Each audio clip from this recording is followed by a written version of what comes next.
So thank you to Sheila and Louise for such an insightful and candid conversation. I hope you had a chance to grab a bite to eat and get a drink.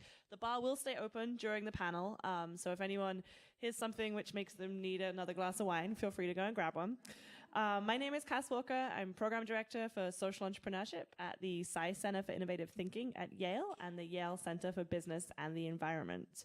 And I have the honor tonight to moderate this panel of incredible women. Before we get started, I have a couple of important points of recognition, acknowledgement, and celebration. One, as we discuss the topic of women in the workplace, we at Yale wanted to take just a moment to explicitly state our definition of women. We use an inclusive definition of women and female that includes trans women and genderqueer and non-binary people who are female or femme-identified. While today we're talking about women, we're deeply committed to intersectionality. We want to recognize how female as an identity intersects with and is related to many other identities, including but not limited to race, gender identity, gender expression, and sexual orientation. We intend for the future of we at Yale to increasingly explore how our work can support and elevate the voices of women of color, LGBTQ individuals, and other underrepresented groups. All of this and will continue to be a work in progress, and we will always welcome candid feedback about how we can do better to support and create inclusive environments. Secondly, we had some facts from Jen at the beginning on how far we have to go. I'm not going to give you more, don't worry. But most of the statistics she mentioned are US-based, and while most of our discussion today will be focused on the US workplace and the UK with two Brits on the stage, I wanted to take just a moment to mention the state of women internationally. According to the World Economic Forum, it will take us around 170 years to close the gender pay gap around the world completely. We also have 130 million girls around the world who do not currently receive a secondary school education, and less than 20% of the world's landholders are women. There are so many barriers to women in the workplace, and I want to take a moment and recognize that we will by no means touch on all of them during this discussion. However, it is not all doom and gloom. This year's been quite a year. Just purely in 2018, we've seen a decree issued for women to drive for the first time in Saudi Arabia.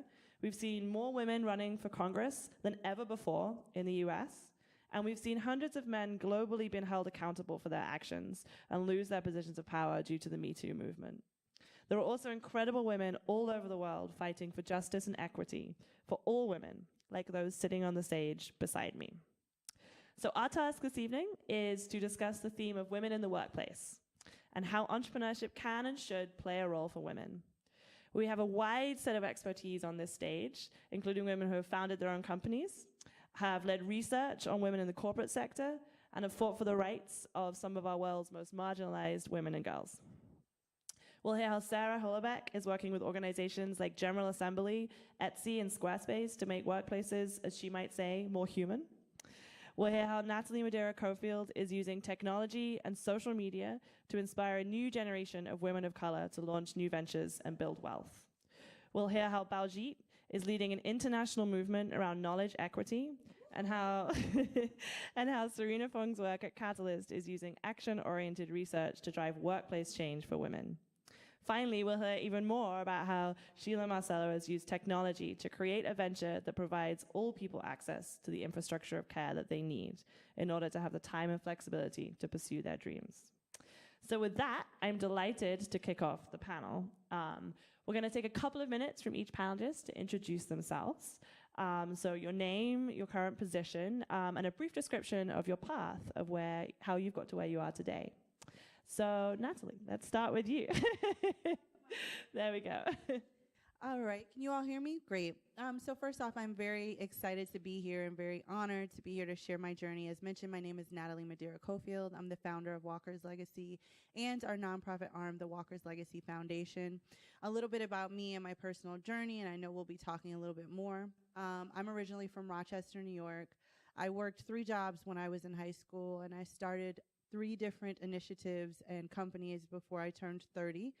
I always said to myself I wanted to be a CEO. I grew up reading business plans that my mother would write when I was 11 years old, and I oftentimes tell many women who battle with the idea of juggling multiple things in front of their children that you never know what will inspire your children. And for me, reading my mom's business plans and seeing her get up and go to work, and people call her the Barracuda because she was the most senior woman in her organization, was really inspiring to me.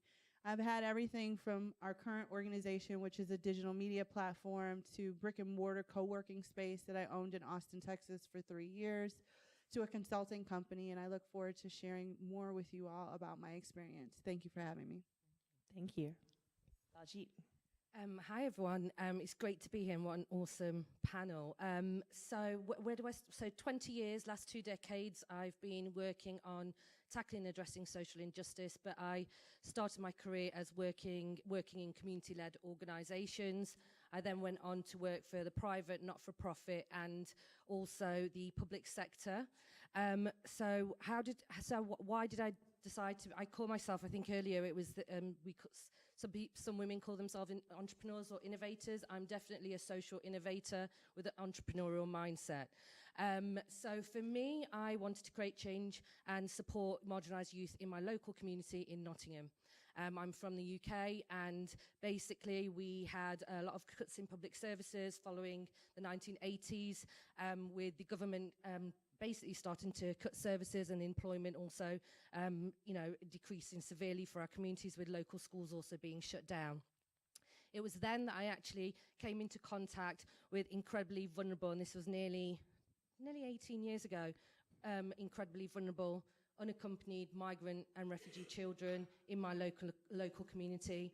Most of them were alone in social services and foster care, and many of them have fled violence and also exploitation and abuse.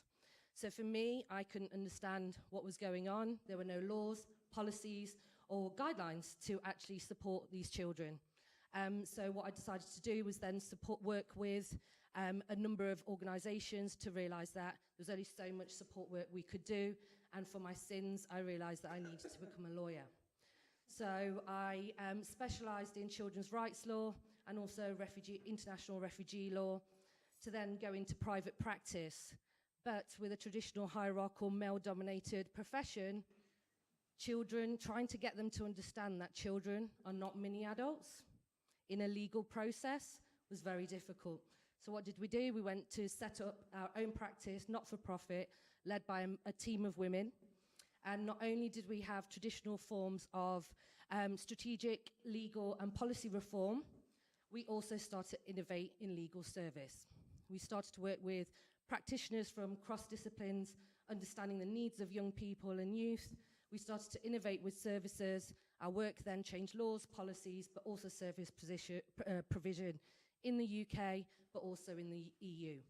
So that was a great way of doing that work, but because we were creating change on a systemic level, in not only in policy, but also services, but also in civic society around this group of young people, we started to get asked to come to a lot of events. So we started to work with Scholl Centre in Oxford University, and we were constantly being asked to talk about the entrepreneurial mindset that's needed in the human rights sector, and also the need to think about systems change leadership in social impact education.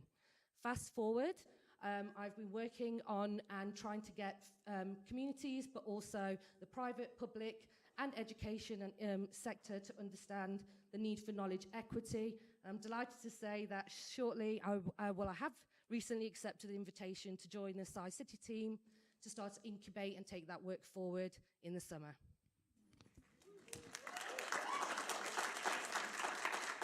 Thank you, Baljeet. Serena? Wow, so I have to follow that. So my path is actually a little bit different in that I am not an entrepreneur. I've never been an entrepreneur, and I'm probably not going to be an entrepreneur. However, I think that, and we'll talk about a little bit about this later on, what we found, though, is that there are a lot of similarities in terms of the challenges that face women in the corporate sector as well as in the when you're becoming an entrepreneur and you are an entrepreneur. So my path, though, I grew up, I was born and raised in the San Francisco Bay Area. I did go to an inner city high school. So it wasn't expected of me to go on to start businesses or anything like that. The big thing was, just getting into college and graduating from college. And I did that, and I was a TV news producer for 13 years. And then I did switch. So I think I did take a bit of an entrepreneurial approach in terms of my own career, in that I started in one field. I did that. I enjoyed what I did, and I did everything that I wanted to do. But in the same way that entrepreneurs have an interest in starting something, I wanted to do something where I could give back to the community and affect change. And so I left and went into nonprofit work. And so I started at Catalyst about 12 years ago. I worked in the public affairs department, but then realized that I'm a big, fat policy nerd. I love it. So, and that is how I wanted to make systemic change. And so I switched over, and I now work and lead the strategic engagement area, and I look at the policies that impact women in the workplace and try to tackle it in those ways. Thank you. Sarah? My name is Sarah Hollebeck. I'm the CEO and founder of Luminary Labs. We're a strategy and innovation consultancy based in New York. And we tend to help what I call big, messy industries. Like if it's busted and broken, I love it. I like healthcare, I like education, I like science, like the future of work, all the things that need help. These are the problems that matter.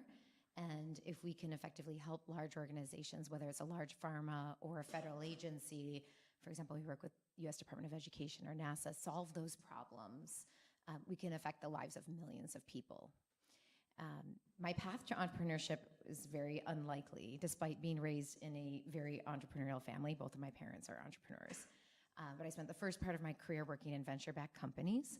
And I like to say, like, one went public when I was there, one flopped, and one was sold. And so I had seen a broad spectrum of sort of ways of being, yet they were all venture-backed. I spent 4 years as an independent consultant, kind of trying to figure out what I wanted to do next. And, one contract led to another. When somebody pointed out to me that I had an office and employees or subcontractors at the time, and that maybe I'd actually started a company. And I believe my answer was like, well, this isn't a company. I was very burned by the venture experience. We can talk about the Human Company Project later. But then, another person looked at me and said, like, no, you started something. And I said, but I don't have an idea. And, at the time, working with venture-backed companies, if you don't have a product, you're not a company. And I'm a service person, right? I've always worked in services. And this guy looks at me, it's a friend of mine. He's like, Sarah, there are service companies that do pretty okay. And I'm like, name one. He's like, McKinsey. Like, oh. And right around that time, I happened to meet Geraldine Laybourne, who founded Oxygen. And she's like, just get in that sandbox and play. Don't worry what it is. But do one thing. Don't build $1 million business. Build $1 billion business. And I was like, okay, Jerry. Sure. And that's how Luminary Labs was born. That's wonderful. Sheila, we already had a little bit. Anything you'd like to add? This is really their floor. All right. So let's talk about entrepreneurship as a pathway for women. We know owning and operating your own business can lead to power, flexibility, financial autonomy. In addition, we've already heard the skills you learn through launching a business or a project, even if it fails, will aid you in your career no matter what direction you take. So we also know that for women, especially women of color, face unique challenges in this industry. So let's talk for a second about why it's important for women to consider entrepreneurship as a potential career path, and what are some of the biggest challenges some of you have faced. So Sheila, we're going to start with you. We just heard about your incredible journey as a founder. What do you think are some of the biggest misconceptions about entrepreneurship in general and for women in particular? I think with entrepreneurship, there's a sense that it's, in a weird way, when we started Care.com, somebody said it's very risk-taking versus entering a profession. But in a sense, especially if you're graduating either Yale undergrad, School of Management, I always say you know you're going to have a great BATNA, your best alternative to a negotiated agreement, which means you're going to have plenty of opportunities to go get a job. And entrepreneurship is a job. And so from a risk-taking thing, I actually didn't think it was that risky, even though I already had a family. So I think starting something and having that confidence and being clever about it, I think there's plenty of opportunities to start companies and making sure that you're doing it with the right help and the right group of people that surround you. But I think the myth often is that entrepreneurship is way too risky and I shouldn't jump into it. That's great. And yeah, no, jump in. So we have questions, but I'm all about going off piste. So Natalie, I was going to go to you next anyway. Being entrepreneurial. Yes. We've heard about, it sounds like you lived 5 lives before you even turned 30. So with all of the many jobs and 3 companies that you've launched, what has your experience been as a founder and a woman of color? What have been some of your biggest challenges? So first I wanted to kind of answer the misconception about entrepreneurship from my perspective. I think a lot of times people think entrepreneurship is extremely sexy. And I think if you approach it from that perspective, it will be really challenging to continue to keep finding the passion necessary to keep going. There are some really dark, ugly days that you will have as an entrepreneur, regardless of where you know you can go next. If you really are passionate and purposeful and dedicated to this, you don't want to have to do that. Like, that seems like failure, despite the fact that it's not. And so I just want to let you all know that there will be days where you can't afford something, regardless of whether you're venture-backed or not. There will be days where you will be able to afford something. There will be days where you will have an employee. There will be days when you don't have an employee to do something. There will be days where you will answer the phone. There will be days where you may be working out of your home because you don't have an office. And I think it's really important to kind of put a baseline on the entire experience of what entrepreneurship can look and feel like. I also think it's, you know, when we think about the types of companies that can be created, sometimes we feel exhausted by the notion that everything has to be a billion-dollar business. And if it's not, that your work is not important. And so I think even in that space of entrepreneurship, we're finding ourselves in this it feels like an elitist form of entrepreneurship. We did a research report in Austin about the startup ecosystem in diversity as part of my co-working space. And one of the things that came out of that research was that there really is no definition of what the startup scene is. The startup scene is a mood, as they say. It's a vibe. And it really is just defined by a culture of people feeling connected to something, defined by terminologies, which is startup, right? Which oftentimes feels younger, which oftentimes feels male, which oftentimes feels white, which oftentimes does not feel like it includes women or people who are older. And so even the ageism component of this, I happen to be on the AARP Innovators Council, so that's something I want to talk to you about. And that's something that we talk about a lot, how startup doesn't feel like I'm an entrepreneur. And so I just want to say that because I go through it and stay in the game with that. As far as challenges, to be honest with you, that's the biggest one. How mentally you can stay in the game long enough to find the right pivot for the company. I mean, I think at any point in time, regardless, again, of whether you're VC-backed or not, I've never received a dime of venture capital investment in any company that I've ever had. And I've had employees for 3 of them. And for some reason, I've been able to get things like government contracts or grow through profits, which, you know, sometimes when I've gone and tried to seek funding afterwards, it's like, well, you know, and I'm like, what do you mean? You're putting millions of dollars into a firm that has never turned a profit yet, and we have, and like I still have more to do to show you that I can turn this into something. So I think, again, being able to have people tell you no, no, no, no, no, no, no all day, literally until you get to a yes. And then literally sitting back and being a growth entrepreneur and approaching it from the perspective of, I'm hearing a bunch of no's, but what is it that they're really saying to me when they're saying no? Is it not right now, or is this not the right model? Did I not bring the right pitch deck? And I've been fortunate enough to have people sit down with me and talk to me about strategies. And I tell them, throw me a bone. Like, if you don't have to tell me what her email address is or her phone number or any of that. Give me a name, and I like a challenge. Like, I will find her, and we will have a meeting, and I will email you.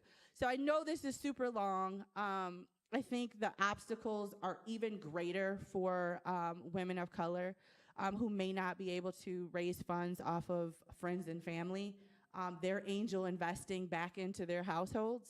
And not the other way around for their entrepreneurial endeavors, which becomes a massive challenge for people. And sometimes entrepreneurship is perceived as a luxury sport, right? It's like, I can afford not to be working for X number of years or X number of months and then go off and make this successful. And I've seen VCs say that they won't fund people who have jobs also. And I actually got into a Twitter back and forth with a venture capitalist over that, because I said that is inherently keeping a number of people who are working because they can't afford to not be working out of the game, even though they're innovative. So I'm not sure if I answered your question, Absolutely but I probably took it everywhere else. I And more, totally which saw is that what we're Twitter looking for. fight.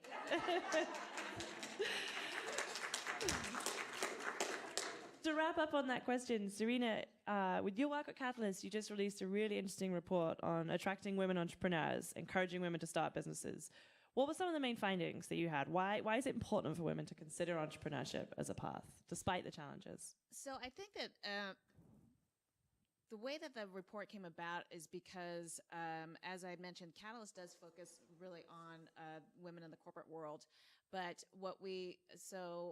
our CEO and president was part of the Canada-U.S. Council for the Advancement of Women Entrepreneurs and Business Leaders.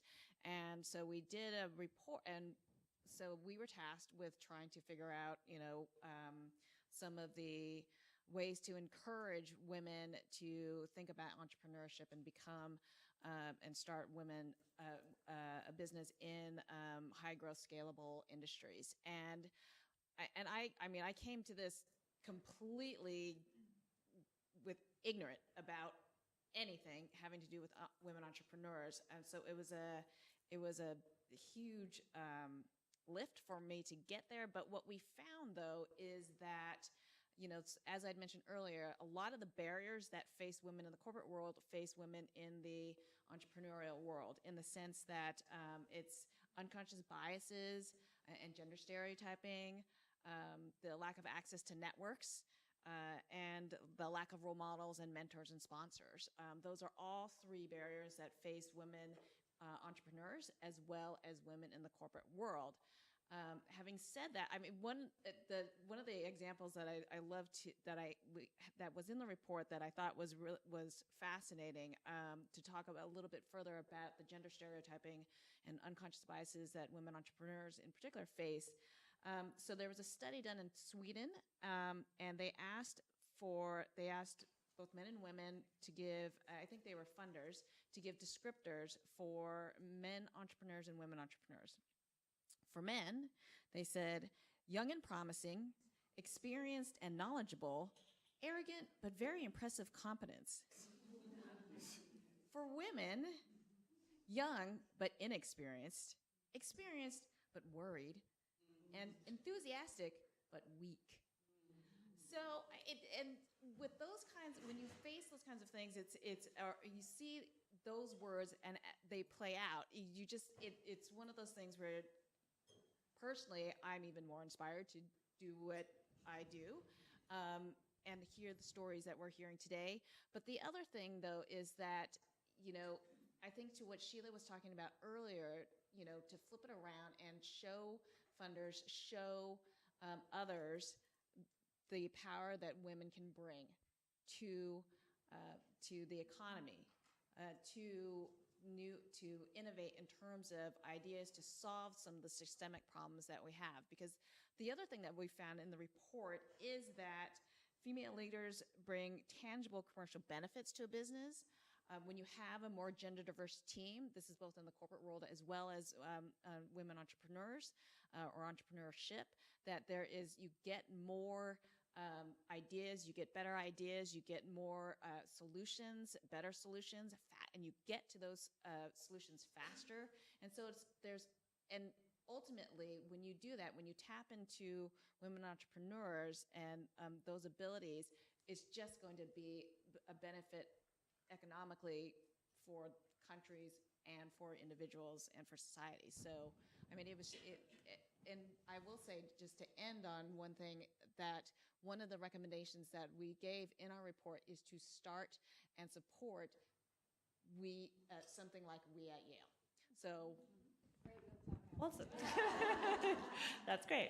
A theme that's come up multiple times already today is this idea of kind of systemic change and systemic design. We know that not everyone will go on to start their own businesses, but we know that if people are either considering starting their own businesses or joining an existing company, we need to be thinking about the pieces of systemic design in order to create these inclusive, diverse, productive work environments. So Sarah, tell us a little bit about your work with creating the Human Company Design Manifesto. It provides suggestions for ways in which companies can radically rethink their organizational structure to better accommodate their needs of their employees. Tell us about some of the positive examples you've seen. Okay, so just to clarify, this is not my day job. It is a passion project that has taken over my life. So one of the, during my day job, working on like identifying bio threats before there's a bio threat or whatever, the systemic problem we're trying to solve is. But I'm also running a company, and I was very well known for running a female-friendly company. We have almost all women in the company, so our diversity problem is actually hard. It's like, how do you get men? When I had my son, I wrote about how I took family leave. I actually took 3 months off. I had a very, very tight plan. Nothing ever goes to plan, so it was agile. Like each trimester was like a sprint. And I took 3 months off. And I read about this in Fast Company, and a lot of people said, tell me more. How can we practically do this? So an employee of mine at the time was pregnant with twins, and we decided we're going to write like the startup or small businesses guide to family leave. She unfortunately loses the twins at 6 months, which is one of the most horrific things. I've had employees go on leave and have other things. It was one of the hardest things to deal with. And if you Googled, what do you do in a late-term miscarriage, everything said, call your lawyer. Well, I wasn't going to call my lawyer. And the next morning I told my management team, I said, I think my actual words were like, screw being female friendly and screw being family friendly. We need to be a human company. And this was right around the time that Aetna was increasing minimum wage and made an economic argument to the street. Salesforce pulled out of Indiana in protest of discrimination, and Vodafone offered universal family leave. And we said, okay, that's great. These big companies are sounding more liberal. But what about the small guys? Small companies and startups profess to have a better culture, but the truth is they don't. And my previous comments about working in a venture-backed company where I had no life and I had no healthcare, or not very good healthcare, was not really something I was interested in. And so on that day, I told this employee, you take whatever you need. I run a profitable company that's never had an investor, so I have that ability. So there's a little bit of power there when you make those kinds of decisions. I could afford it. She actually came back in a month, and we started writing the Human Company Playbook. And so we curated examples from places like General Assembly, Pinterest, et cetera. I invited all these companies to our office and asked them to write their policies on our whiteboards, and we divided them into categories, things like equity and compensation, things like family leave, et cetera. And one of the things that surprised us were a lot of these sort of next generation startups would say things like, well, of course we pay 100% of the premium for healthcare. And I'm like, really? What did your investors say? And they're like, well, they never asked. And I was like, oh my God, this is like a whole new world. So I fundamentally believe that we're on this like precipice. Like there will be this next wave of organization. And to your point, this is not CSR. This is not philanthropy. This is fundamentally about business design. It is about creating more value by investing in people. And so if you're interested, you can go to humancompanyplaybook.com and hear some interviews and read case studies on how companies are doing this. Thank you. And Serena, following up with that, what are you give advice, I think, to a lot of women about what you should look for if you're looking at a company. What are some of the red flags? What are some of the things that people should be looking at if they're thinking about starting a job somewhere? Yeah, absolutely. I mean, it very much follows what Sarah was just talking about, that you need to look at what the policies a company has in place. Do they have...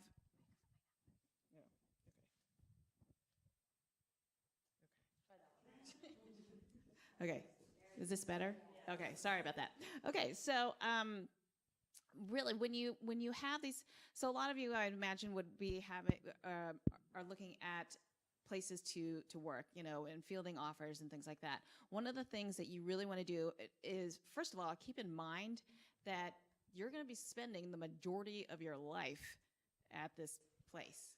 So you probably want to really do a lot of research around what the place has in place that's going to make your life and your experience be a positive one. So look at the different policies that they have and talk to others who have worked there in terms of how many people use it. If they do have, if it's a leave policy, is it not just a maternity leave policy, but a parental leave policy? Find out how many men are taking it. Find out what happens if you decide to adopt. You want to also look at or find out what the policies are, if there are any, if you have a sick relative, in terms of elder care. You also want to look at the leadership team.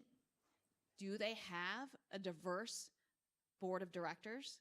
Do they have a diverse leadership team in terms of not only men and women, but also a representation of people of color?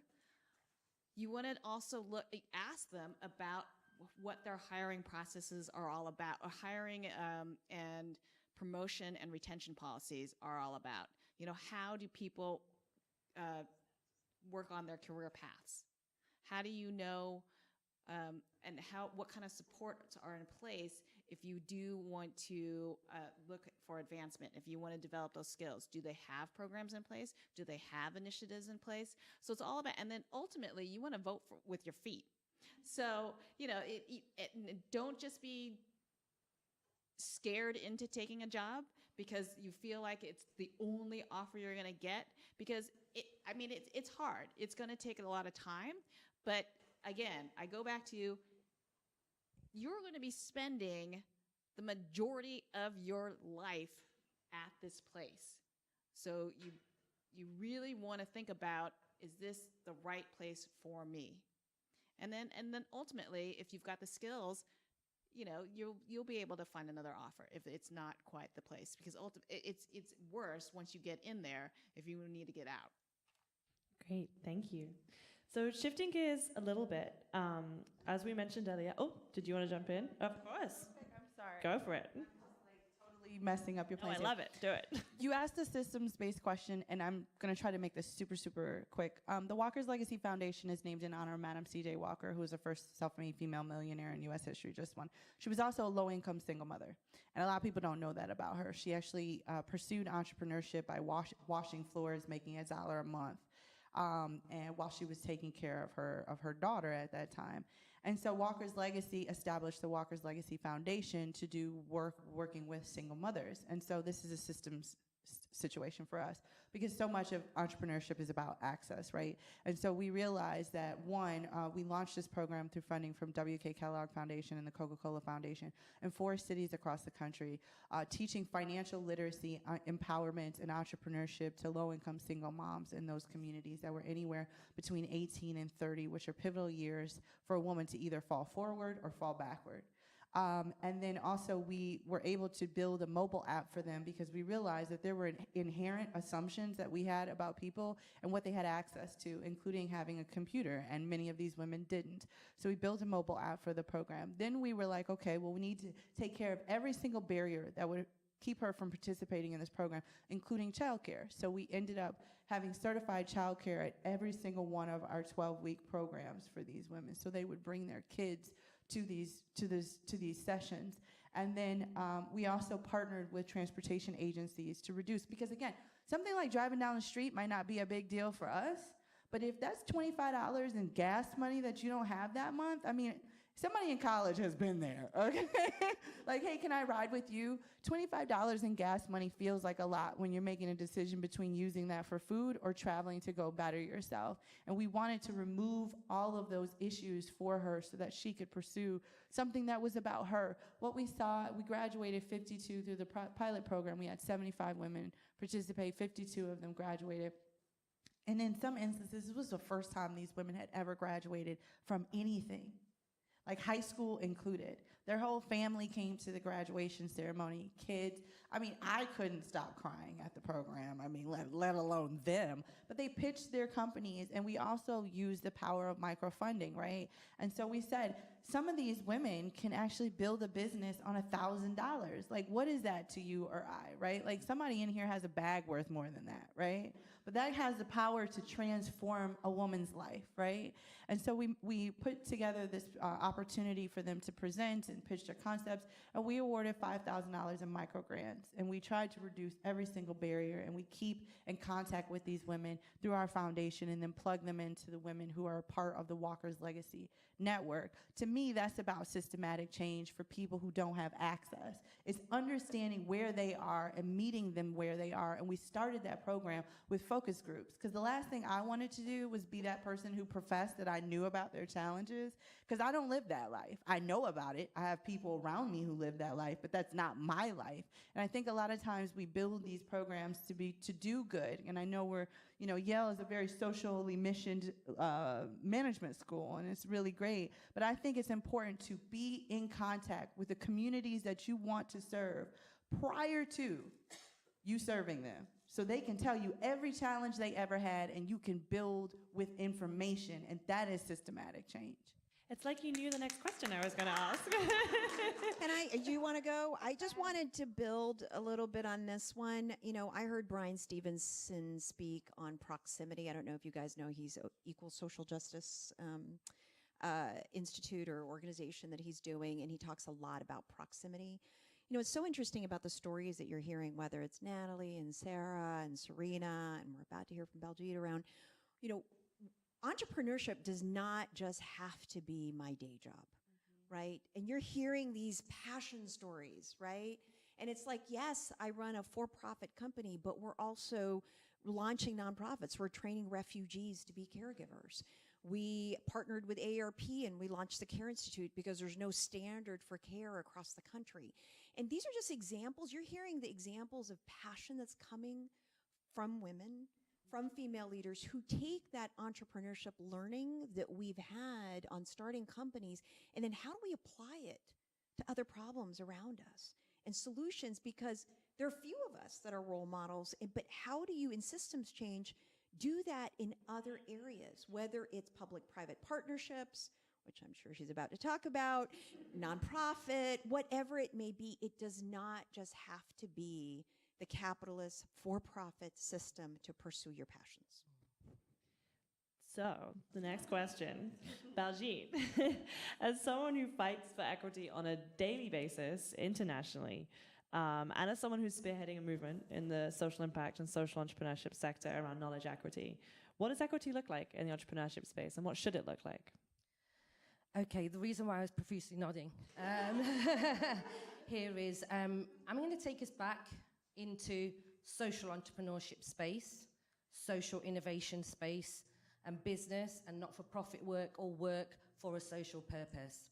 When I mean knowledge equity, and I think Sheila, just with the beginning of her story, it was, and this is what I have been really advocating for constantly, is the fact that when I talk about knowledge equity for social innovation, it's about what knowledge as a society we now value for social change.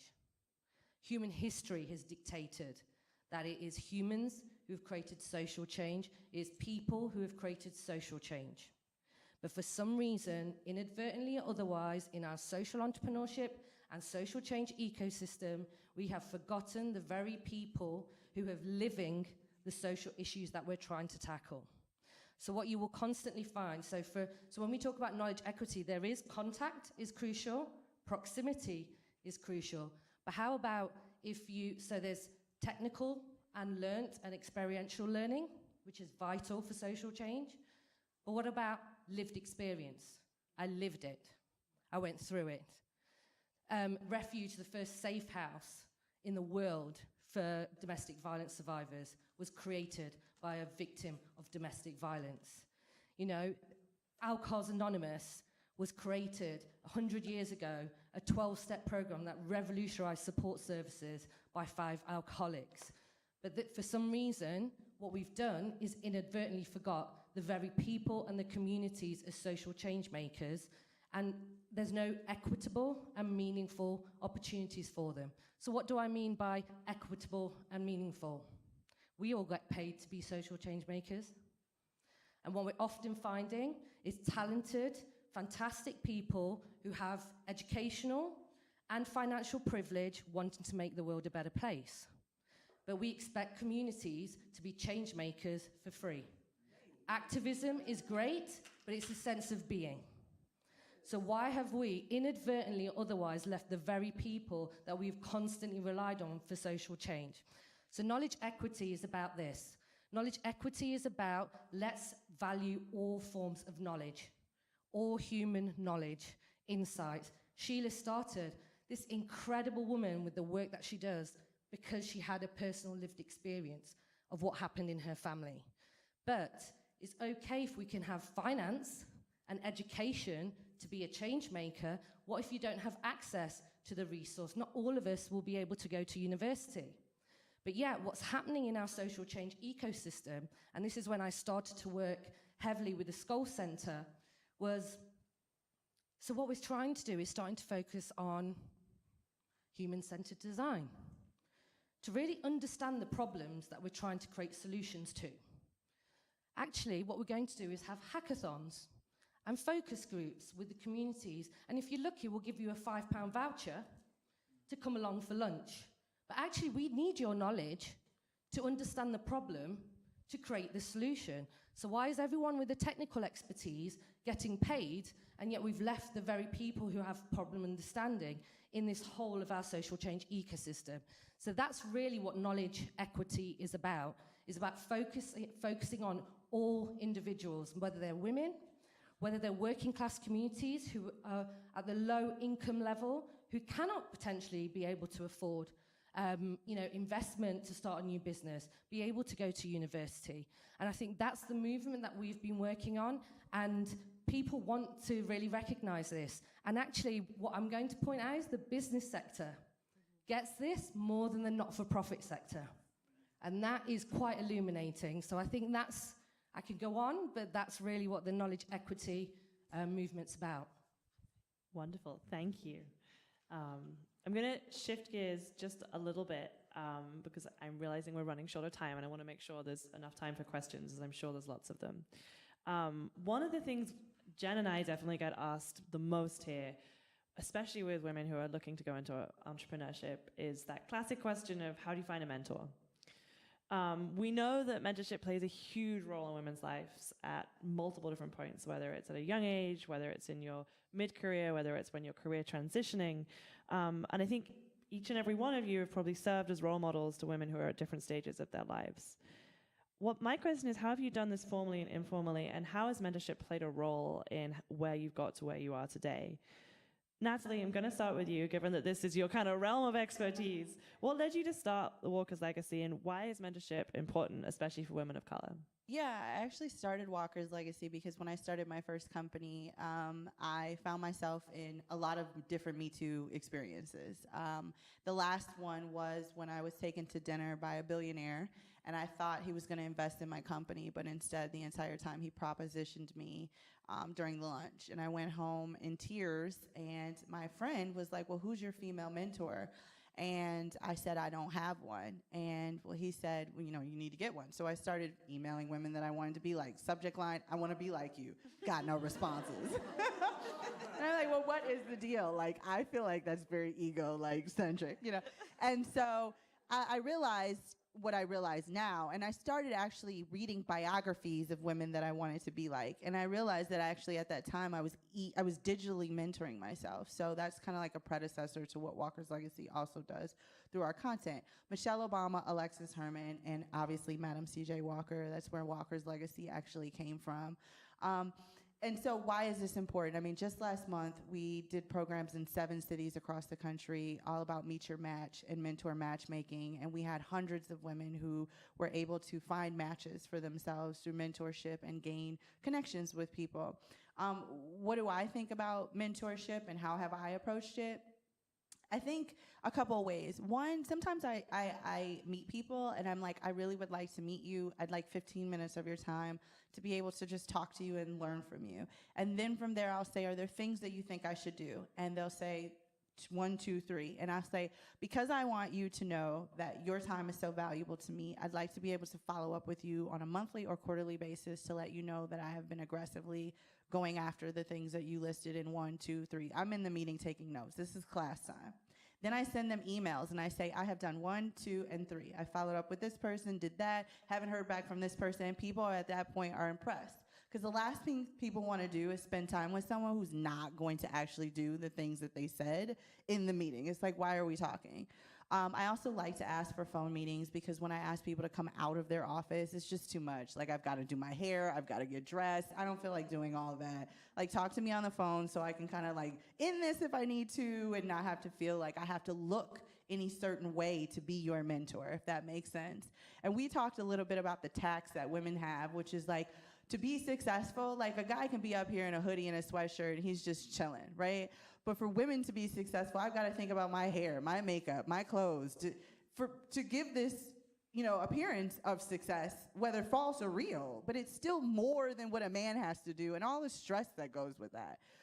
So reduce that opportunity for your potential mentors. But just honestly, and then the last thing I'll say is, when I've been able to establish that type of respect with them, I end up reaching out to them during the holidays to see how they're doing because they become a human being and a person.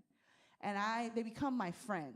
So they don't say, oh, that's my mentee. They're like, yeah, Natalie, X, Y, and Z. And they'll say things about me because I check up on them. And some of my mentors have opened up with me about their issues with depression.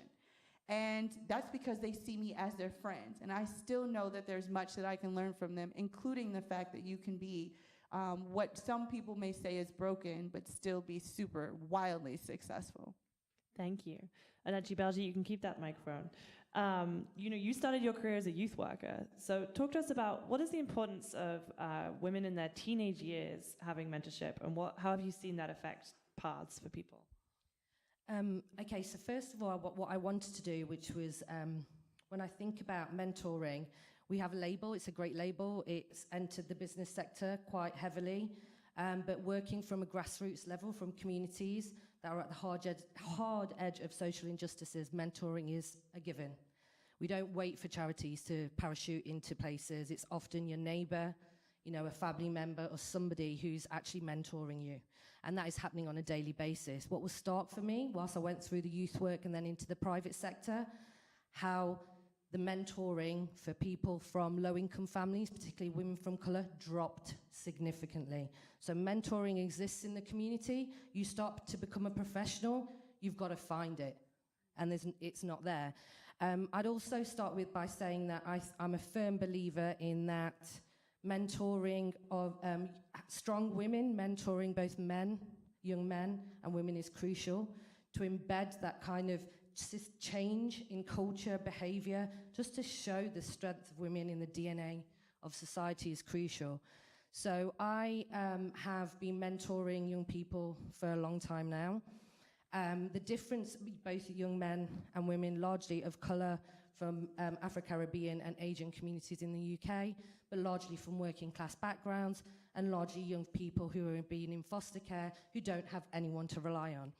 So in terms of the difference between women and young women and men, I would say that what's really been quite key for me that I've realised and observed is that young men who want to whatever they're pursuing in their career can differentiate between their professional aspirations sometimes and their personal. Whereas a lot of the young women tend to bring their whole self to everything that they do. So with that comes anxieties, self-confidence issues, because often the burden of caring about your family, your friends, and even your community. So often trying to support young women to understand that's great, to also have the drive, the passion, but how to actually navigate those feelings and sense of pursuit. And once that's done, the fireball that is then created is incredible. I've got women that I've mentored who are now in public service in the UK, changing laws in the Ministry of Justice. I've got a young woman who was trafficked into the UK for sexual exploitation. She is now a key advisor for government.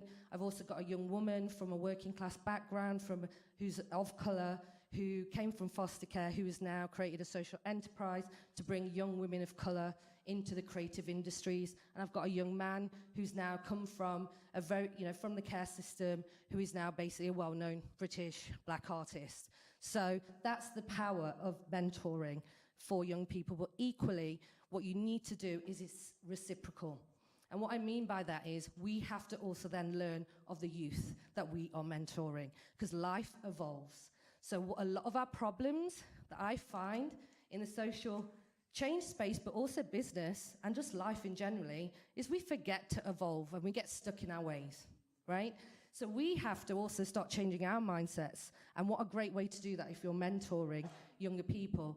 But I will end by saying what the negatives of mentoring can be, particularly for women. I've had the privilege of having 4 mentors that I look back at who I've probably benefited from their incredible support. And it's going to be touching on what Natalie also was just talking about. 2 of them have been men, right? One was an 80-year-old retired white middle-class man who was incredibly supportive. One was a 60-year-old retired journalist who was from the Afro-Caribbean community, and he was a man. I then had a wonderful 70-year-old Jewish social worker who was a female, who also supported me. But then I was also allocated a female professional from the banking world to support me and mentor me as part of a leadership program. The latter was very ineffectual. When you want to be doing mentoring, it's not prescriptive. So I think what I'm seeing that's happening, particularly in the women's sector at the moment, and particularly on gender, kind of this support for women to women mentoring, what I'm seeing is it can be very prescriptive. We've got to do it, but the human connection is absolutely vital. Your souls need to connect. It's as simple as that. It's human connection. You have human connection, you will then have that mentoring relationship. But to make it prescriptive, I think we need to watch and be careful about that. Can I just comment? It's a lot like dating. And it requires long-term relationship building. And I think Natalie put this analogy of dating in a sense of presenting yourself in a way that makes you want to go on the next date and the next date and the next date.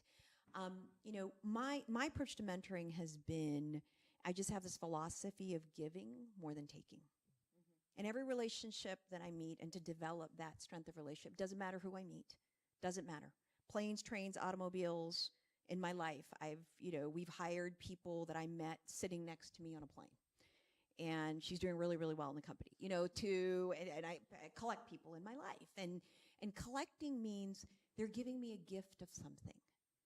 And that gift is knowledge, that gift is the human connection that is so incredibly valuable in my life.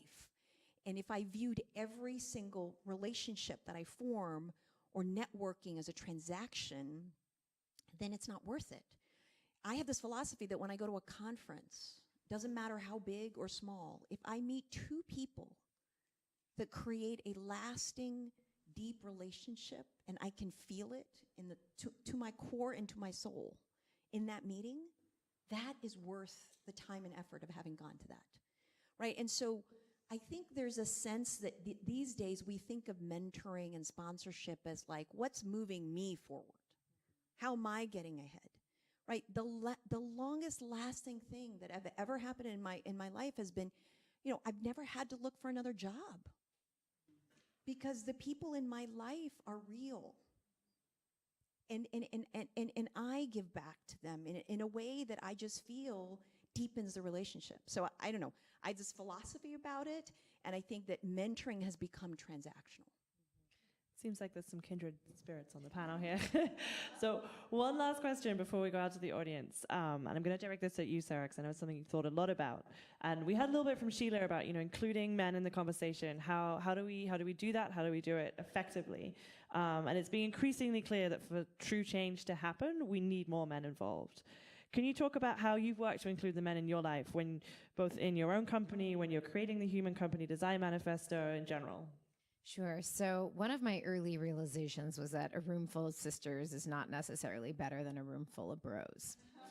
I found that out when I was pregnant by just the sheer number of people who said, "Oh, that was an accident, right?" And I was like, oh, like it was so many people presume that like you can't be an entrepreneur and get pregnant, or maybe it was because I was a little bit older. I don't know, but I found it to be terribly rude, and then realized something else is going on. And so I fundamentally believe in inclusion. It has to be intersectional. There's no such thing as inclusion if it's not intersectional, and that can mean men. So we oftentimes get massive props for being women-owned or mostly women run, and our clients love to check that box because they get a credit for it. And I look and I'm like, I'm failing. I'm absolutely failing.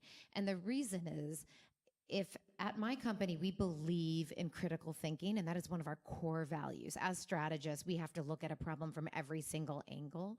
We need to have people whose lived experiences, to your point, span everything from, you know, veterans to somebody who did not go to college to, you know, somebody who maybe had been an entrepreneur or not, or whatever. You know, you just slice and dice it any way you want. And a little personal story, about a year ago, I'm about to write about this, and I haven't really talked about it because it's really hard to talk about. About a year ago, almost every candidate who came into our office kind of looked the same. It was this weird period of time. It was like young white women. And to be quite honest, the candidates were not as strong as the people I had been accustomed to seeing. And I realized that we had unconscious bias in our process. And, you know, the team was like, well, what do you mean? Like, how could that be possible? Like, look at how inclusive we are. I'm like, something's going on. And I mean, they were like, why is Sarah getting so upset about this? And so my son is half Brazilian, which means he's multiracial. He's got a little bit of everything. And right around this time was the moment where he was on the receiving end of his first racist remark. And I was like, oh my God, it starts at 4. And being a white woman raised in a white community, I think I know what like the white frame is. Like, I don't get it. And I started doing what I call peeling the white frame onion. Every time you peel a layer, you like find another layer. And so I'm dealing with this as my son at home, and it took me about 3 months to unwind and help him understand that his African-American or African-Brazilian grandmother is like the same as, you know, whatever, and just explaining in 4-year-old terms, and then explaining to a 55-year-old head of operations what, you know, we were doing wrong. And it was hard. It was really, really hard to like explain, like, this is where it starts. This is what happens. We don't want to do this. How do we tear it apart? And I think, you know, I didn't have all the answers. And at first the team that was not what they wanted. They wanted answers. What does good look like? Is this about a quota? Is this about color? Is this about, I was like, I don't have all the answers, but we need to stop what we're doing right now and tear it apart. And so what I would encourage you is anybody who's in a seat of power, I don't care if you're an entrepreneur, I don't care if you're a manager, I don't care if you're like, this is your first job. If you're in business, you're making decisions. And when you make a decision, you have an ability to push people down or lift them up. So whether you're deploying the gig economy because it's like the latest, greatest, or you're choosing which person to hire, you're making a choice, and you need to be aware of the implications, the systemic impact of those choices. And so I being on the capitalist side of things, I fundamentally believe that corporate engines have the ability to design businesses to lift people up, to embrace new technologies to lift them up, and not necessarily just to push them down. Is that Thank you. answering the question? Yes. Or did I get a little emotional? No, Sorry. that was fantastic. Thank you. And a wonderful note to open it up to the audience. I think I have to give up my microphone, or someone has to give up their microphone. There we go. We've only got 4 channels in this room. So we have a few minutes left for questions. Who wants to kick us off? Yeah. Someone will run over. I would like to know, I just started my third company, and I would like to know, like, how do you keep the passion and the motivation, to continue to keep going? Because sometimes I'm telling you, I just want to quit, honestly, but I can't. Like, I just continue to go. So I know earlier you said that, like, you're it's not a day job, like you're passion driven. How do you continue to keep your passion? So I think we can all be our own biggest critic. And, before I started, I've been running Luminary Labs for 9 years, and I was an independent consultant for 4 years. So 13 years of like working for myself. It's the longest I've ever worked for anybody. Before I used to burn out every couple of years. And I do have that cycle. Every 2 years, I get really upset. And I'm like, is this where we need to be? And then I do things like this. Like, this is not a revenue generating talk. This is not It's not but business decisions. When you go to a conference, what you said, if I meet two people that like touch this, I'm totally taking that with me. Thank you. That's how you get the energy again. And so I think taking time for yourself, that idea of self-care, doesn't always have to be like, self-care, like taking a day off. It can mean doing something that's not, especially at the time where maybe you're thinking like right now, I only do things that are revenue generating. And then all of a sudden, he's like, no, take the time, get on the train, go to Yale. And like, I'm going to go home and I'm going to tell you tomorrow morning, my staff is going to hate me because I'm like, I have so many ideas. Like that's how it happens. So it's like self-care in many ways, like intellectual, space and time, taking walks, doing the thing that is maybe at the, vacation always seems like it happens at the wrong time. Like, oh my God, it's the worst time to take vacation. Take the vacation. I also don't email after 6 p.m. or on weekends for real, and nobody in my company does. And if you want to know how, we'll talk later.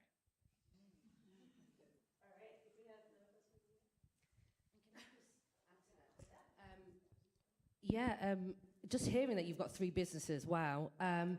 Don't be afraid to let one go.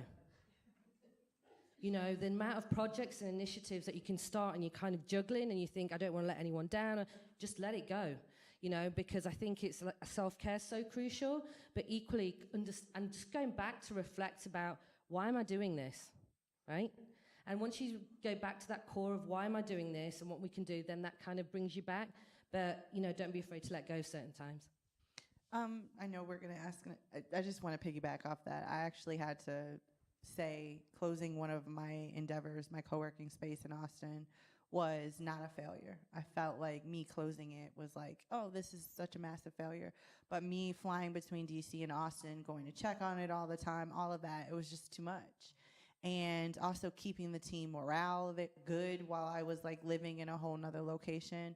So I agree, like looking at it and saying what has got to go or what can go so that I can super excel in one of these areas. And the last thing I'll say is stay off Instagram. Like I do not have Instagram or Facebook downloaded on my phone. And I will tell you from my reaction on Sunday where I was super triggered by something that I saw where I should have really super been happy for her and I am, it was just like, I just felt like I went through this like, whoa, I'm not good enough. I'm not doing this. I'm not doing that. I'm not da-da-da-da-da. And I was just like, whoa. So I had to text message my friend and she's like, Natalie. And I'm sure that you all have that experience. And it's like, whoa, heightened when you're doing entrepreneurship sometimes because you may not have all the things that you want or the stability that you need or just stuff, So stay off of Instagram. That's my... No, she was with Beyonce's mom, okay? And some other people, and I was super triggered, okay?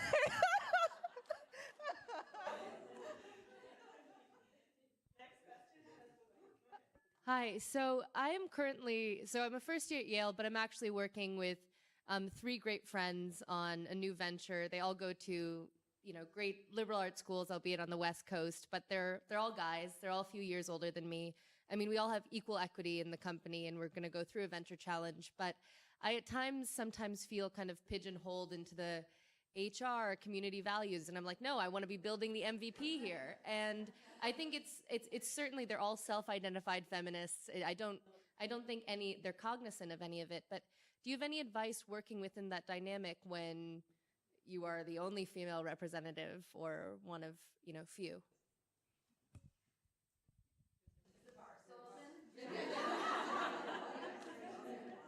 So what I'll say is that, if they are self-identified feminists, then you have an in already. And what you want to do is, it goes back all the way back to what Sheila was talking about when she is in that room with as the only woman in a board of directors, with all of these other CEOs and stuff. What you want to do is just take a step back and just say to them,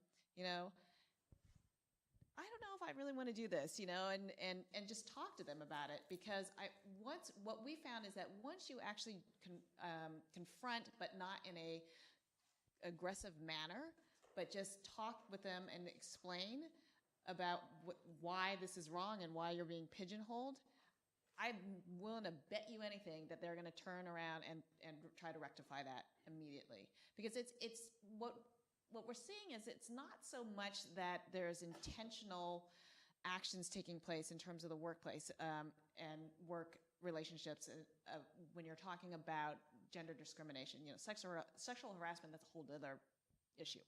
But in terms of gender discrimination and gender stereotyping, it's all it seems to be much more unintentional, you know? And so once people are confronted with it and confronted with their own behaviors and actions, they immediately want to change and want to rectify the situation.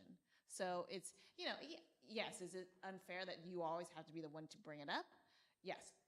But if you just do it, I think that they'll also be more aware next time, and just ask them, you know, just please be much more intentional and think about this, you know, about when we're talking about these different roles and everything, and just let's take a moment, take a pause, take a break, and talk about, you know, I'm the only woman here, and I don't want to be pigeonholed into these things. I have other areas that I want to work in. I would just say to you, have you checked what your fight is and whether it's a fight at all? I was a woman of colour from a working class background, working in London with the leading human rights barristers in the UK who are largely white, male, middle class. They would often speak to me about my caring approach, and I was just like, well, you know, what do you mean caring? Because I'm a human rights lawyer and I want to be exactly like you. And you know, when I check myself, I am a caring person. I actually love the evidence gathering rather than the jargony, legalistic, legal argument with the and or the to and the at. I actually want to gather the evidence with the communities. I actually want to build the evidence, and that's how we build the case. So the fight that I was actually having wasn't actually a fight. I do bring love into my leadership, and there's many women who wouldn't want to be pigeonholed with that, but I am. I bring love, and I bring care and human connection to my work. It took me 3 years trying to kind of be this badass woman in the human rights sector to then realize, what is the fight that I'm fighting? There wasn't one. Just my last point on this, if these are your co-founders, like that's a whole different like power dynamic. To me, you're about to you're married to these people. Like you're making a conscious decision to be married to them. And co-founder, unless there's an equity difference in the ownership of the company, then you have a seat at the table that is equitable to them. So you don't actually have to ask for your equality at that table. You just need to command it, right? And so I feel like you should just tell them, I don't want to work on this. I'd like to work on X.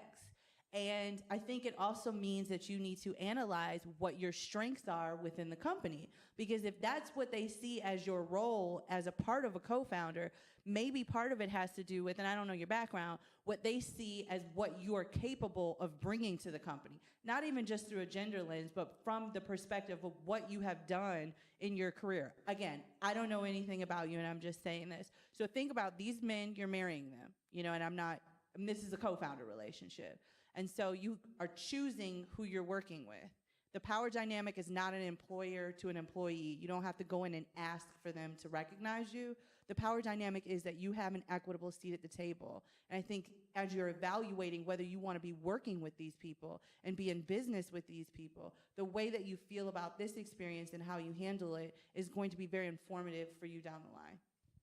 I think, can I just add to this? I think I'd given the example earlier of being respectful when I talked to this vendor.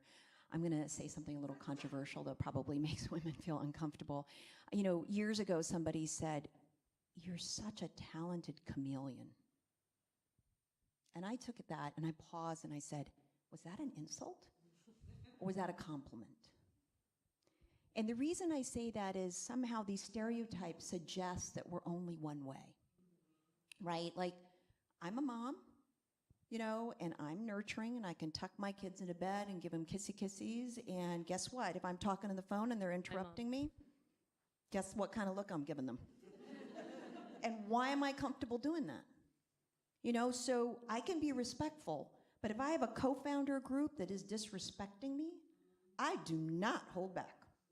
I look at them, and this happened. I had somebody on my management team, I gave him an assignment, white guy, Gave him an assignment, and he came in front of the management team and said, "Are you effing kidding me? I'm CEO." I said it. I didn't yell. I looked at him and I said, "I am not effing kidding you. This has to get done, and the deadline is within a week." I could be the nicest, warmest, nurturing leader because I believe in that, but don't disrespect me, right? And so somehow both those styles women feel uncomfortable with, right? I mean, I can talk creative with my chief brand officer and have glowy, feely, lovey things for branding, and then she looks at me and she's like, "You're pitching to investment bankers as if like you're angry, or like you're aggressive, or you're assertive," and I'm like, no, it's still me. And that's okay. So you've got to assess the context of the situation, you got to assess the relationship that you have, and you just got to be you. And that's totally cool.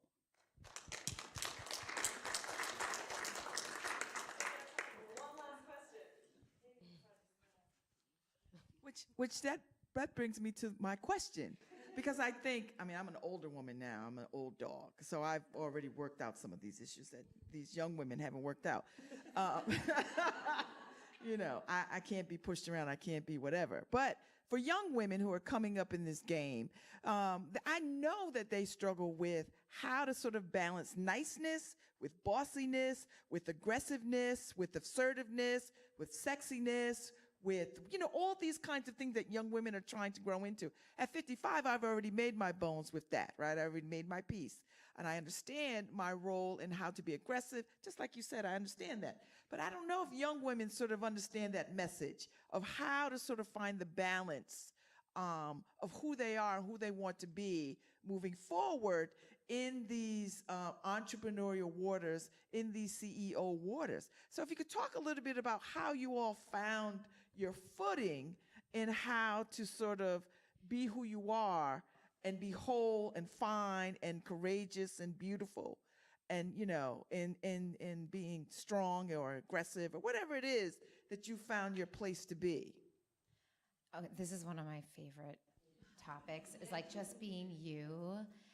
So I recently read this article about name a famous CEO and what he does when he wakes up. He basically goes like kite gliding. He's British. You might figure out who he is.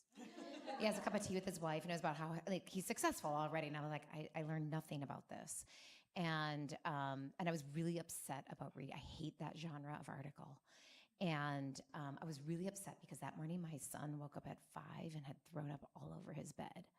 And I was like, oh, shit. And I was like, well, it's 5 a.m. Then I have an hour to clean up, and then I can still get to my meeting on time. And so I wrote this really short piece about how it brought back memories of like, why do we want to look like, okay, it was Richard Branson. Why do we try to prescribe what does success look like? And this is why mentorship is so important and why group mentorship is. We need to see many ways of being. You want the venture-backed person, you want the one who like growth funded, you want the person who went nonprofit. You need to see many, many ways of being. And I think especially for young women, when I hear young women who are like, I'm going to start a startup and there's only one way to do it and you have to raise a lot of money, and like the narrative that's a media narrative coming at you. And when I worked in venture-backed companies and I was that person in the room freezing because the air conditioning was too high and I'm wearing an ill-fitting suit because I didn't know what a woman wore to a VC meeting, you know, I'm like, it took me so long. I was mean to people because people were mean to me. I tried to emulate what was around me. So I would encourage people to like, go look at lots of ways of being, lots of types of success. And listen, it takes courage to say like, no, my company's not $1 billion company. Like, you won't see Sarah Hollebeck on a lot of lists. Like, I'm not the person they're going to point to because I didn't raise a lot of money. But like, I run a profitable company. I angel invest in startups. Like, to me, that's success, that I can double down on the next generation of women. And that's okay. Like, I love sitting next to Sheila, who's raised a ton of money and is badass. Like, being badass and like, killing it, like, there are many ways to kill it or crush it, as they say. I would just add to this that what the special thing about entrepreneurship is the fact that you've had an idea and you're doing something differently. And so if you're doing that, and if there's moments, I think, where you are feeling a bit comfortable, things are going well, be intentional about testing stuff like this out. There was a stage where we got the money in, we had the legal team, we were, we opened up lots of different offices, and we were kind of comfortable. We had some money coming in. And then I thought, right, okay, my thing is I don't want to be the authoritarian leader. And I really want to be this loving leader. So I want to create a kind of flat structure of decision-making in my organization. Oh, God, that did not work. But I gave it a go. And I just said, okay, we're going to have some decision-making. We'll have this structure. It didn't work. I owned it. And then I realized, actually, I tried that, and I'm not going to do that because our impact for the communities we were serving was much better. So I think that's what the beauty of entrepreneurship is. You have this kind of element, like spaces to be able to innovate and try new stuff out that no one else is doing, and then kind of turn around and just go actually and learn from that. And I think reflection, I think I would just add to another point that was just mentioned is the one thing that I really appreciated over the last 5 years, I mean, the mentors that I have are just incredible human people, just their relationships in my life, but a friendship of more than just one or two women who are each of you are doing other stuff and come together and be true. Don't compete, be true. Find that sisterhood and be real, and it's incredible how much you can learn together. I cherish it. I cherish it. Yeah. I would say to build off of that, I mean, so again, I've never been an entrepreneur. I'm not gonna be an entrepreneur. I never wanted to be an entrepreneur. So, and I think that it does, but it goes back to, the other thing is I'm not a mother. I'm not gonna be a mother.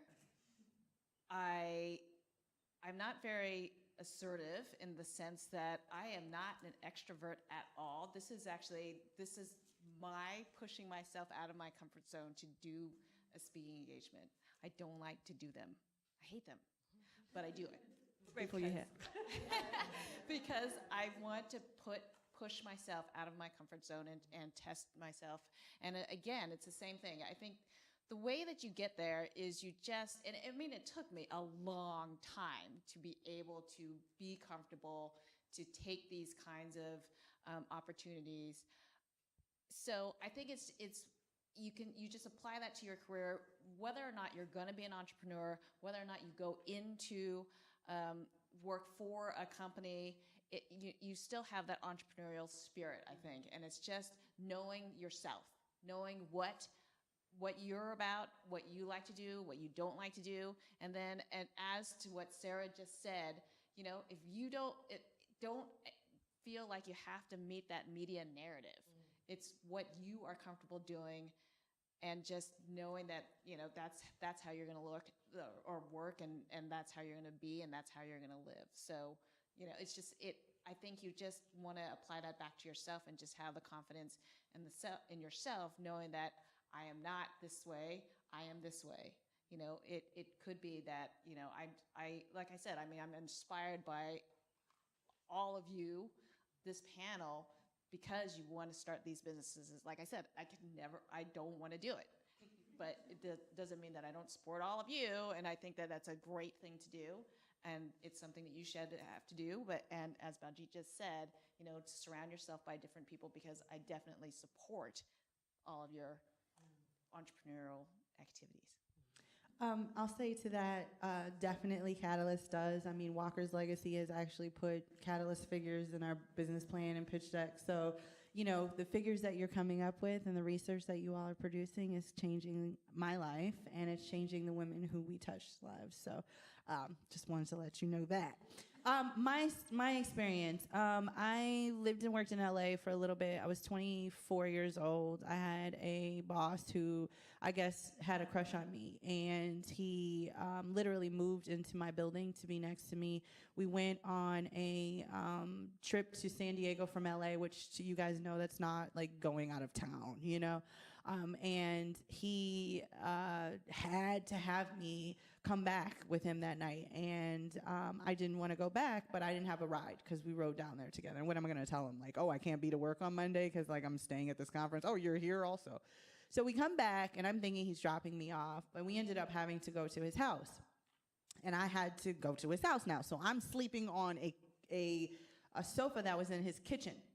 And he's like, no, guests don't sleep in my kitchen. And I'm like, okay. This person was a former Marine and everything.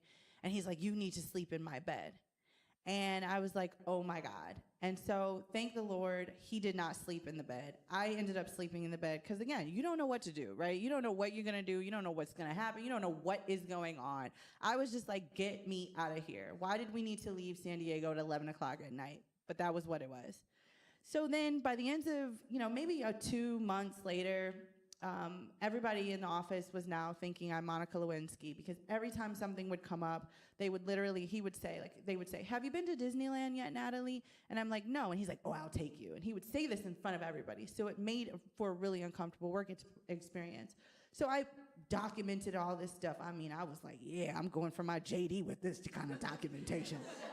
He's going down, And so I put it all in writing, and I had dates, times, deliverables, And I went and I talked to the head of the agency, who was a woman. And she was an African-American woman. And I talked to her, and I said, this is what happened, this is what happened, this is what happened, this is how it made me feel, this is what happened, this is how it made me feel, and these is what I would like to have happen as a result of what happened. And I went back to, and she said, okay, and da-da-da-da. And I went back to my desk, I went to lunch, and I came back, and there was a printout of an article about a congressional aide who had reported her Congress member for sexual harassment, and as such could not find a job on Capitol Hill as a result of such.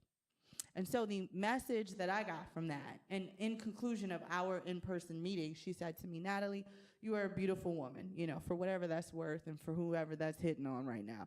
She said, you're a beautiful woman, and you're gonna have to learn how to deal with this for the rest of your life. Now, the article was meant to tell me, just, girl, go home.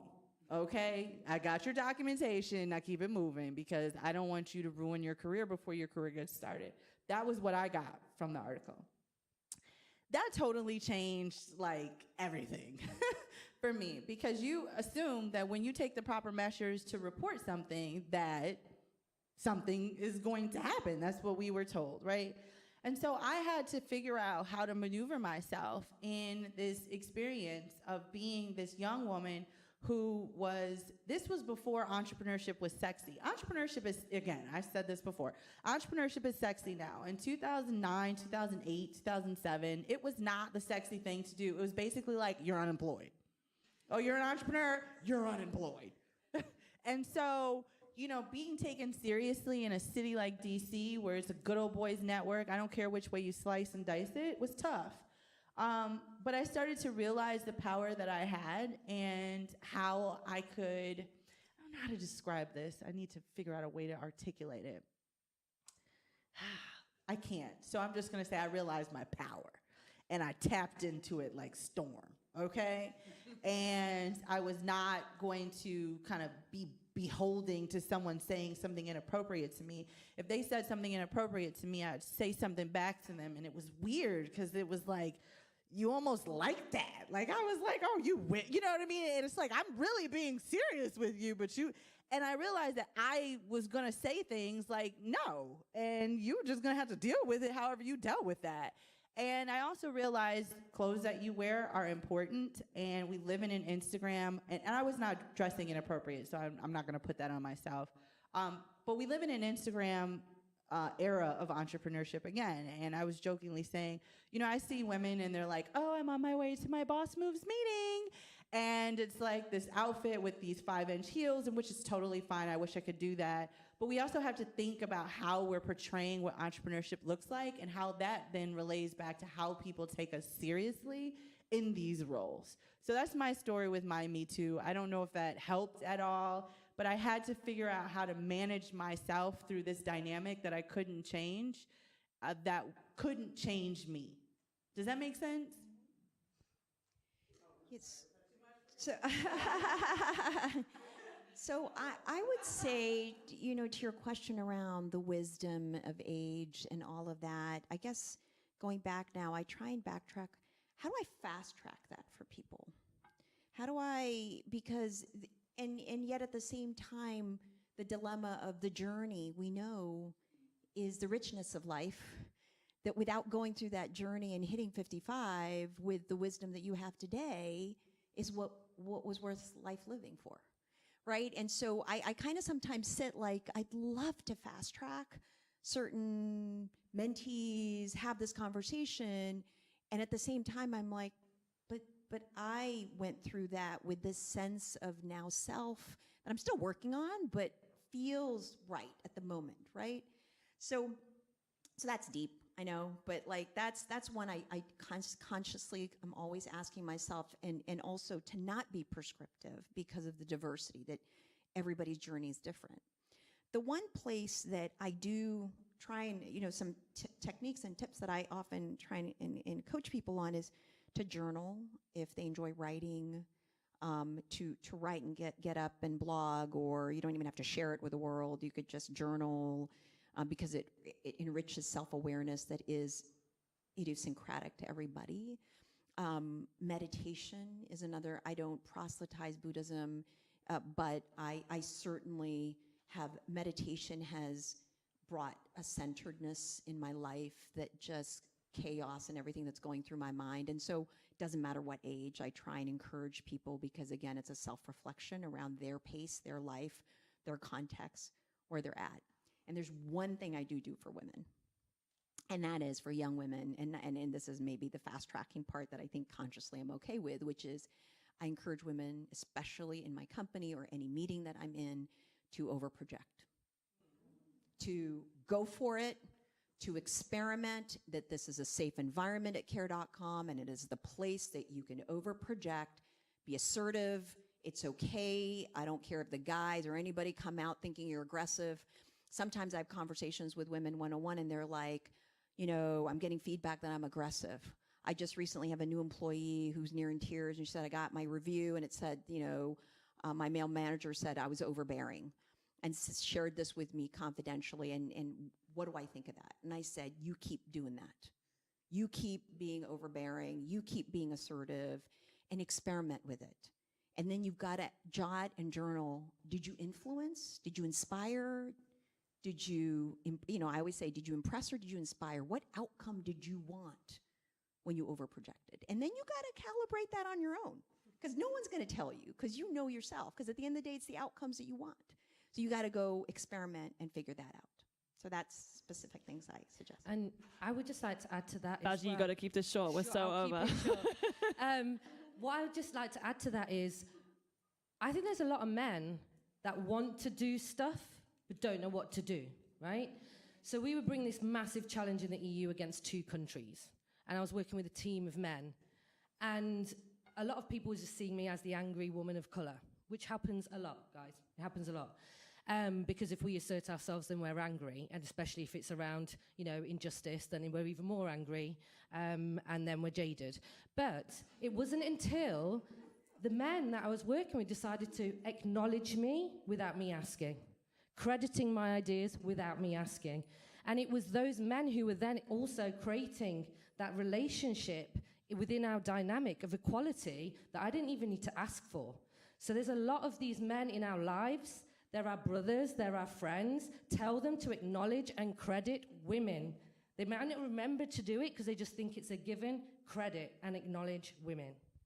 So with that, please join me in thanking these incredible women. And is this working? Maybe this is this working? I will just end with 3 statements that is stealing from all of you. Here's to many ways of being, over-projecting, and giving women the credit for what they do. And I need 2 more minutes of your time before we go to the dim sum bar and the wine to just say a few very, very quick thank yous. So please bear with me. So first off, we would like to thank Hannah, Arsem, and Allison. Where are you? Our wonderful We at Yale fellows.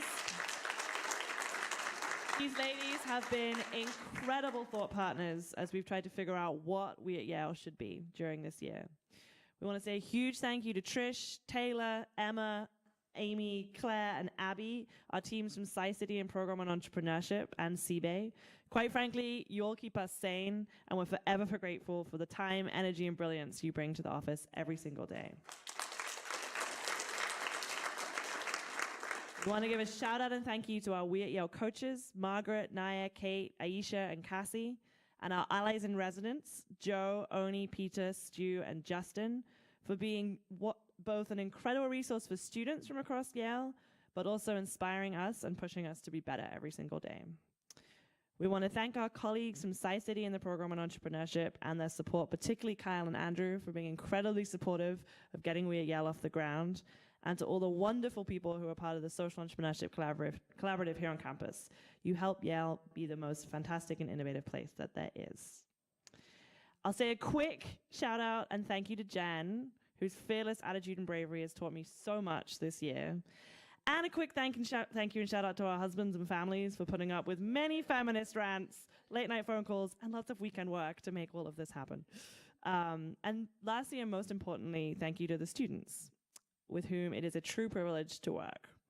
We wouldn't have started We at Yale if we didn't think all of you were up to the monumental task of doing everything that is needed to create change in the world. And I'll just end with a final thank you to our panelists. I could have sat here for another 3 hours, but we've got wine and dim sum to eat. So with that, we will conclude. This has been one of the best panels I have ever been on, I have to tell you. And I just will say thank you to Yale for your soulfulness. Thank you. Thank you. It really means a lot. Thank you, Sheila.